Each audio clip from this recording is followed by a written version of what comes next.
நம்ம ஆன்லைன்ல கன்சல்டேஷன் எடுத்திருக்க ஒரு பேஷண்ட் என்கிட்ட டிஸ்கஸ் பண்ண ஒரு விஷயத்த தான் இன்னைக்கு உங்ககிட்ட ஷேர் பண்ணலான்னு இருக்கேன். சாதாரணமா பார்த்தீங்கன்னா, வாக்கிங் போனா எனக்கு வந்து வேர்க்கவே மாட்டேங்குது. அதனால நான் வந்து ஜிம்ல வந்து ட்ரெட்மில் நடக்கிறத விட்டு, இப்ப நான் வந்து ரெகுலரா வெளிய வந்து வாக்கிங் வந்து ஓப்பன் ஏரியால போக ஆரம்பிச்சுட்டேன். ஏன்னா வந்து எனக்கு ஸ்வெட் ஆகாதனால எனக்கு வந்து ஹெல்தியாவே ஃபீல் பண்ண முடியல. அதனால வந்து எனக்கு வந்து எந்த பெனிஃபிட்ஸுமே இல்லையோன்னு நெனச்சேன் நானு அப்படின்னு சொல்லியிருந்தாரு. சாதாரணமா பார்த்தீங்கன்னா, நடந்தா இல்ல ஏதாவது செஞ்சா ஸ்வெட் ஆனா தான் வந்து பாடி கரெக்ட்டா ரெஸ்பாண்ட் பண்றது அப்படின்றது கிடையாது.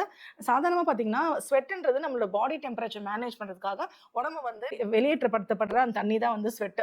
அது சில பேருக்கு வந்து அந்த அதிகமா ஸ்வெட் ஆகலாம். சில பேருக்கு வந்து ஆகாது. ஆனா ஸ்வெட் ஆகுறதுனால தான் வந்து நம்ம கேலரீஸ் பர்ன் ஆகுது அப்படின்றது ஒரு தப்பான அபிப்பிராயம் தான் சொல்லுவேன்.